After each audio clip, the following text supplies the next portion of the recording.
The name of Wind Cave is believed to be created as the cooling breezing blowing continuously through the cave. The area of Wind Cave Nature Reserve Park covers around 6.16 hectares. The Wind Cave Nature Reserve Park is a dark tunnel formed by main features include stalagmites, stalactites and pillars. Before visiting to the passage of Wind Cave Tunnel, you can see surrounding of Wind Cave is fulfilled with nature reserved forest is the habitat of many faunas such as epiphytes on trees. There are also many mosses and plants cover on the floor and the wall of the cave. Sunlight is a limiting factor for forests to undergo photosynthesis to produce food and release oxygen. The forest is an important habitat that provides enough oxygen and food resources for faunas. Due to the high humidity, there are a lot of mosses and small plant covers the walls of cave and floor. Death plant decompose with a fast rate and release nutrient into the soil due to high temperature and high humidity. The limited sunlight provides ideal habitat for swiftfoot and bass to stay. The low temperature and low sunlight also protected the fragile cave that construct from calcium carbonate though precipitation of mineralized water. The energy level is low due to not much green plants as food source and the energy transfer mainly from the waste produced from bats and swiftlets. The water of a river being dark and dirty at the end of the river, so there would be less oxygen. This shows one of the limiting factors. The pH level being too low in some places of the river, that causes some animals to not be able to live there, excluding bacteria. Stalactites hang on the ceiling of cave and normally with pointed end. It is produced by the precipitation of minerals from water dripping through the cave ceiling. Stalagmite is a type of common speleothem that rise from the cave floor form when the mineralized water drips onto the floor of cave leaving behind some calcite and decomposition of calcium carbonate, most of them with rounded or flattened tips. This board describes about the low energy flow in the cave. Energy is brought in by the bats and birds through the production of their waste as the source of food for other creatures in the cave.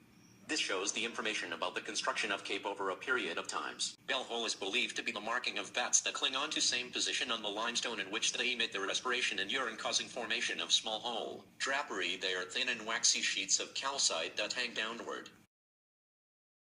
This shows the bats are sleeping by hanging upside down. The rise is the passage of a stream of the cave. The small stream meanders through the cave and joins the Sungay Sarawak Canyon, which is one of the two major tributaries of the Sarawak River. Scallops is a disc-shaped indentation in cave passage which can help determine paleo flow directions in cave systems. Avon is a vertical shaft leading upward from a cave passage which is bell hole shaped. As water seeps into underground streams, it brings mud and gravel which remain on the surface after water is driven off.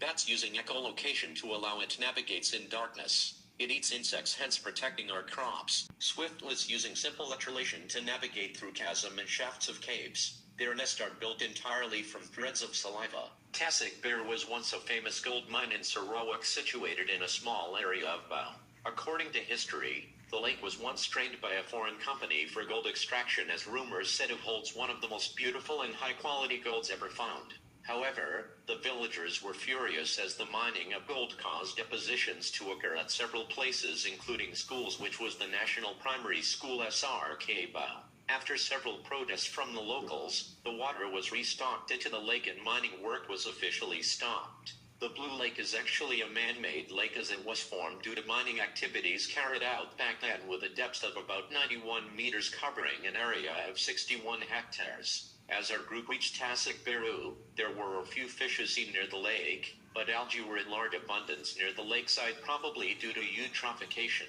Cyanobacteria are also present in the lake, contributing to its blueness as well. According to the Borneo Post Online that read Bao Lake remains arsenic, there are a wide diversity of fish species with beautiful colors as mentioned by an old man who fished there. Due to the gold mining activities, it was declared by Natural Resources and Environmental Board NREB of Sarawak that the water contains high content of arsenic, therefore making the water unsafe for drinking as well as the consumption of fishes there.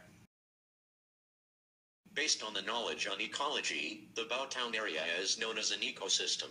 Ecosystem is the community of different species interacting with one another and with non-living environment of matter and energy. There are many species of plants and insects in the town area, which are known as biotic factors. The sun, soil, water and soil are known as abiotic factors. Food chains and food webs are formed as well. They are all related with each other in order to form an ecosystem.